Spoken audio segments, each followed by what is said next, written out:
Friends, आज हम वैद्युत द्विध्रुव के निरक्षीय स्थिति में वैद्युत क्षेत्र की तीव्रता का मान ज्ञात करेंगे। देखते हैं, इसके पहले हम विद्युत द्विध्रुव के अक्षीय स्थिति में पढ़ चुके हैं, जिसका लिंक डिस्क्रिप्शन में पड़ा हुआ है, आप देख सकते हैं उसे। और आगे की वीडियो को देखने के लिए हमारे चैनल को सब्सक्राइब जरूर करें। निरक्षीय स्थिति में वैद्युत क्षेत्र, हम विद्युत द्विध्रुव लेते हैं। यहाँ पर हमारा माइनस क्यू आवेश, यहाँ पे हमारा प्लस क्यू आवेश। इसके मध्य बिंदु से इधर की दूरी L होगी और इधर की भी डिस्टेंस क्या होगी, दूरी L होगी। बेटा, इसके मध्य बिंदु पर एक लंबवत रेखा लेंगे और इसी लंबवत रेखा पर किसी बिंदु पर हमें विद्युत क्षेत्र की तीव्रता ज्ञात करनी है और इसे ही हम किसी द्विध्रुव का निरक्षीय स्थिति में वैद्युत क्षेत्र कहते हैं। जरा देखते हैं, यहाँ से इसकी दूरी और यहाँ से इसकी दूरी का मान ज्ञात कर लेते हैं। हम इस मध्य बिंदु से इस बिंदु P के बीच की दूरी को R ले लेते हैं, तो हमारा इधर का जो दूरी होगी, लंबाई होगी, वह √R² प्लस L² होगी और यहाँ की भी जो लंबाई होगी वह भी R² प्लस L² होगी। यहाँ पे हम निकालते हैं कि इसका प्लस Q मतलब धनात्मक Q का विद्युत क्षेत्र की तीव्रता, तो यहाँ पे हमने लिख दिया 1/4πε0 Q बटा कितना हो जाएगा, R² प्लस L²। इसको हम समीकरण नंबर 1 ले लेते हैं। और अगर हम ऋण Q आवेश का विद्युत क्षेत्र का मान निकालते हैं तो इसका भी मान हमारा 1/4πε0 Q/R² प्लस L² के बराबर होता है। इसको हम समीकरण 2 ले लेते हैं। यहाँ पर हमें देखने को मिल रहा है कि जो EQ का मान है वही आपका E ऑफ माइनस Q का है। इसका मतलब कि जो आपका प्लस Q मतलब धनात्मक आवेश का विद्युत क्षेत्र की तीव्रता है, वही ऋणात्मक Q आवेश के विद्युत क्षेत्र की तीव्रता है। अब यहाँ पे हम देखते हैं, अगर यह धनात्मक आवेश है, इस बिंदु P पर अगर इसकी विद्युत क्षेत्र की तीव्रता का दिशा देखा जाए तो इसका जो दिशा होगा वो बाहर के तरफ होगा और ऋणात्मक Q का देखा जाए तो इसकी जो दिशा होगी वो अंदर के तरफ होगा। तो इनका जो परिणामी होगा वह इन दोनों के बीच से होकर जाएगा और यह जो होगा, यहाँ पर यह विद्युत क्षेत्र धनात्मक का आवेश हुआ और यहाँ पर यह ऋणात्मक का विद्युत क्षेत्र हुआ और इन दोनों का बीच से जो यह जा रहा है वह इनके क्षैतिज घटक के योग के बराबर होगा। मतलब E of minus cos theta plus EQ cos theta. यह मैं करके दिखा रहा हूं, जरा देखिए। अगर यहाँ पर हमारा EQ मतलब धनात्मक Q के विद्युत क्षेत्र की तीव्रता की दिशा इधर है तो इसके दो घटक होंगे। एक घटक होगा हमारा ऊर्ध्वाधर, जिसको हम लोग EQ साइन थीटा कहते हैं, और एक होगा क्षैतिज, जिसे हम EQ कॉस थीटा कहते हैं। दूसरा हमारा जो सदिश है वह हमारा इस दिशा में है, जिसे हम ऋण Q आवेश की विद्युत क्षेत्र की दिशा बोलेंगे और इसके भी दो घटक होंगे। एक ऊर्ध्वाधर नीचे की ओर, जिसको हम लिखेंगे E minus Q sine theta, और एक क्षैतिज इधर के तरफ जिसको लिखेंगे E minus Q cos theta. अब यह आपके दोनों विपरीत दिशा में काम कर रहे हैं तो कट जाएंगे, बैलेंस हो जाएंगे, और यह दोनों एक ही दिशा में काम कर रहे हैं। इसलिए इन दोनों सदिशों का जो परिणामी होगा वह परिणामी को हम लिख लेंगे E निरक्षीय स्थिति जो है उसको हम लिख सकते हैं, क्या लिखेंगे कि EQ कॉस थीटा और plus E of minus Q cos theta.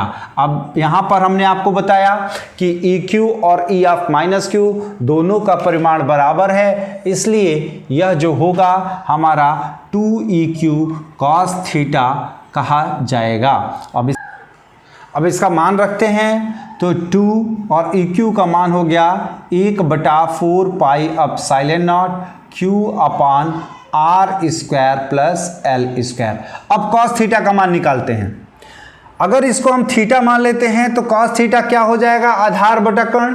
तो आधार बटा कर्ण क्या, आधार क्या है आपका L और कर्ण कितना है under root R square plus L square. तो इसको मैंने लिख दिया L बटा under root R square plus L square. अब इसको हल अगर कर दिए हम तो हमें मिलता है 1/4 pi epsilon naught 2QL upon R square plus L square का पावर 3/2।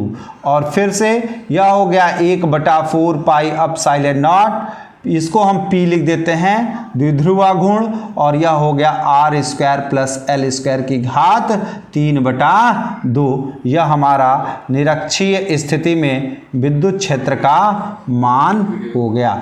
यहाँ पर एक केस और देखते हैं हम।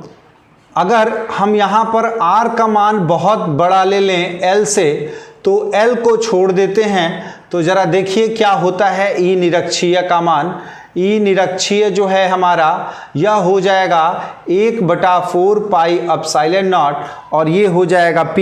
यहाँ पे L को छोड़ने पर आर स्क्वायर और उसकी पावर 3/2, तो ये हो जाएगा बेटा R3, मतलब यह न्यूटन पर कूलाम, यह भी हम बोल सकते हैं।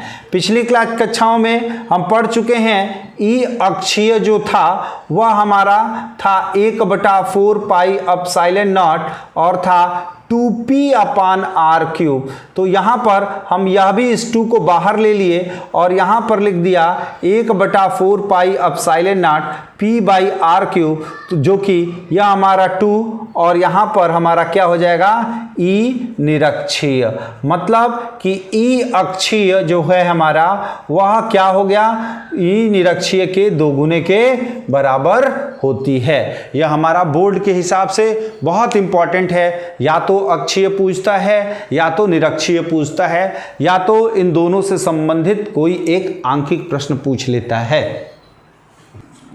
समान विद्युत क्षेत्र में, समान विद्युत क्षेत्र में किसी द्विध्रुव पर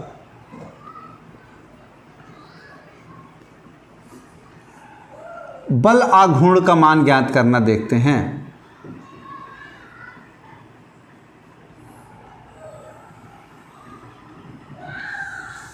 मान लिया कि ये हमारा समान विद्युत क्षेत्र है।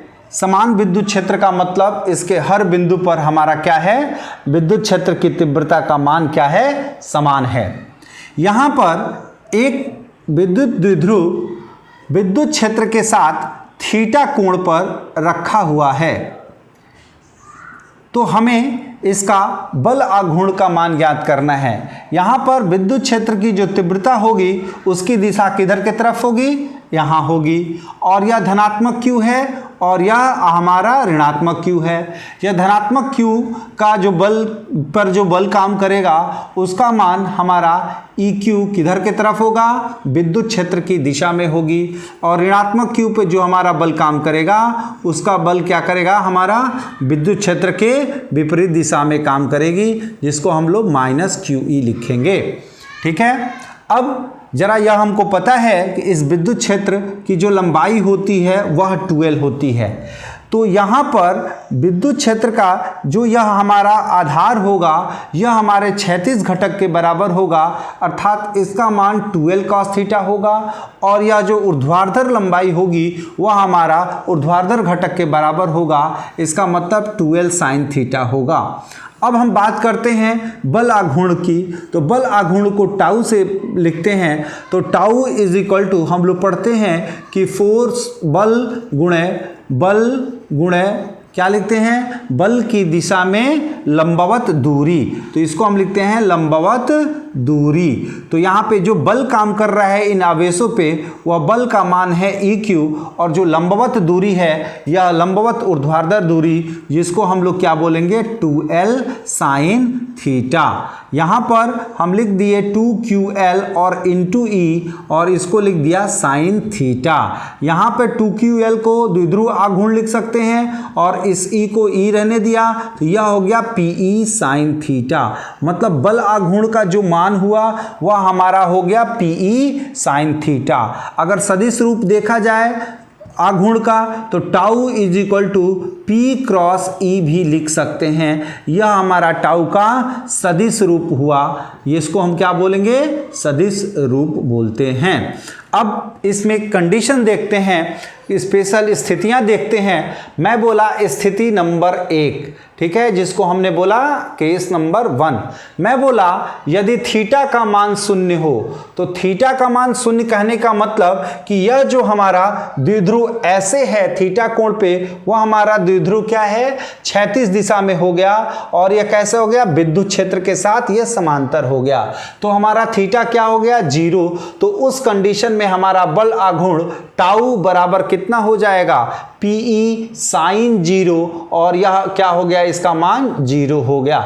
दूसरी स्थिति हम लोग लिखते हैं केस नंबर 2। यहां पे हमने बोला कि यदि थीटा बराबर टाउ, तो यहां पर थीटा बराबर 90 डिग्री। इसका मतलब क्या हुआ कि यह जो हमारा आघूर्ण है, द्विध्रुव है, वह हम क्या हो गया, यह घूमते घूमते कहां पहुंच गया, लंबवत पहुंच गया।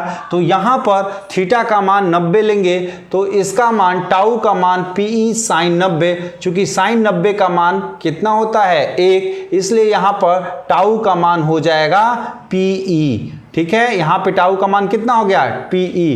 केस नंबर 3 ले लिया। मैंने बताया कि अगर यह द्विध्रुव घूमते घूमते आधा चक्कर घूम गया, तो यहां पर थीटा का मान कितना हो जाएगा, 180। यहां पर अगर 180 अगर इस बल आघूर्ण में रखा जाए, तो यह पुनः क्या हो जाता है, 0 हो जाता है, मतलब यहां पर भी 0। तो यह जो शून्य मिल रहा है, इसको टाउ मिनिमम, मतलब कि यह आपका मिनिमम वैल्यू है, मतलब कि यह निम्नलिखित मान है, और यह जो है हमारा क्या है, यह मैक्सिमम है, मतलब यह हमारा क्या है, उच्चिष्ट मान है। तो बल आघूर्ण का उच्चिष्ट मान ये हुआ, और निम्नलिखित मान हमारा कितना हुआ, 0 हुआ।